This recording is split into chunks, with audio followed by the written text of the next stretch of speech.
You know that line on a map that defines a country? What if that line is dissolving? In this explainer, we're digging into a huge shift in global power, away from solid ground and into these fluid, borderless flows. For centuries, these things were the anchors of our world. Your passport, your border, your flag, they were symbols of solidity. They told you who you were, where you belonged, and who was in charge. Everything was tied to the soil. But what happens when that solid ground of sovereignty starts to, well, liquefy? When the lines get blurry and power starts flowing like water, completely ignoring the old maps? That's the big question we're tackling today.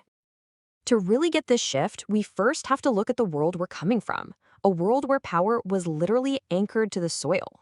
So in that old order, right, everything was guaranteed by the nation state and its total control over a piece of land. Geography was the bedrock of law, your national story gave you a sense of belonging, the money in your pocket was backed by the government, and your identity, well, that was a birthright stamped right into your passport. Okay, so that was then. Now let's look at the powerful forces that are dissolving this solid foundation. And this isn't some far-off future scenario. These shifts are rewriting the rules of the game as we speak. And look, these drivers of change, they're everywhere. Your digital ID, like your Google login, can be way more important than a passport for getting things done. Online communities create a sense of belonging that has nothing to do with geography. You've got decentralized finance, building whole economies outside of any government's control.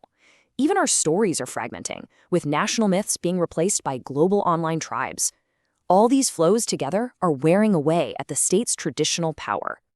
And this shift, it has a huge, direct impact on people. It's creating this whole new archetype, the subscription citizen. So where the old territorial citizen was defined by birth with a single allegiance to one country, this new subscription citizen is defined by choice. They stack allegiances and residencies like apps on a phone. And for them, the most important document isn't a passport, it's a login. And this is where we get something the source material calls protocol polities. Think of groups like DAOs, decentralized autonomous organizations, or maybe even global diaspora networks. They start to act like mini-states, offering their own governance, their own economies, all without needing a single square inch of land. Okay, so you might be thinking, does all this mean the old world of nations and physical borders is just fading away? Are we heading into some kind of borderless digital utopia? Well, the reality is a lot more complicated than that. The short answer? No, not at all. Because all this digital fluidity, all these flows of data, of capital, they depend on a hidden, hardened, and very real physical world. And this is the central paradox of our time. The fluid digital world runs on a very physical terrain. Those undersea fiber optic cables, they're the new strategic rivers. Those massive humming data centers, they're the new fortresses. And the algorithms that control what information you see, those are the new invisible borders. So what does that mean? It means power isn't about controlling a line on a map anymore. It's about controlling the channels. And because of that, supply chains are no longer just about getting goods from A to B. They're being weaponized. They're the new battlegrounds where nations fight for control, far from any traditional border. I mean, just look at semiconductors.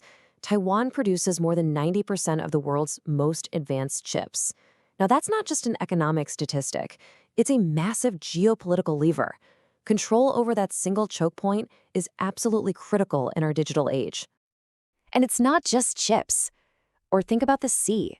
Almost all of the physical stuff we buy travels on ships. So as China becomes the world's leader in building those ships, it gains incredible influence over the very arteries of global trade. That's a huge shift in the balance of power. So you have this new hybrid system, a world of fluid flows running through these hardened channels. And, it's not a level playing field. It's creating some very clear winners and losers. And the winners? They're the ones who are agile, the ones who can surf these flows. We're talking about stateless capital, like a tech platform that can pick and choose which country's tax laws it wants to follow. Or digital nomads who can work from anywhere. Even nimble countries that position themselves as crucial hubs in these networks, they gain a massive advantage. For these winners, the whole game has changed. It's really about this idea, assembling sovereignty as a stock, rather than inheriting it as a birthright. You're not stuck with what you were born with. You build your own personalized package of residencies, legal protections, and digital IDs. But for every winner, there's someone on the other side of that equation. You've got the populations who are left exposed, people tied to specific places, to old industries, slow, bureaucratic states that just can't keep up, and, of course, the most vulnerable of all are stateless refugees, who don't have the protection of an old nation or access to these new digital networks. So, with all this disruption, you might think everything is just chaos. But the old geopolitical world isn't just vanishing. No, it's reorganizing. It's actually hardening into new blocks, built around the control of these new channels of power. And you can already see the outlines of these new blocks. And we're not just talking about old-school military alliances. They're built around shared infrastructure and technology. So you've got the Five Eyes bloc, which leverages its intelligence network. You have Europe, relying on its integrated markets. And then there's the Sino-African grid, built on Chinese digital platforms and African resources. See how each bloc's advantage is tied to controlling these new physical or digital flows? Okay, I know this can sound a bit overwhelming, like the new map of the world is being drawn by these huge forces way beyond our control. But that's not the full story. So what can we actually do? What agency do we have in this new hybrid world? The thing is, agency now exists at every single level. As individuals, we make choices every day about which digital networks to trust and subscribe to. As communities, we can build up our own local resilience in things like energy and food.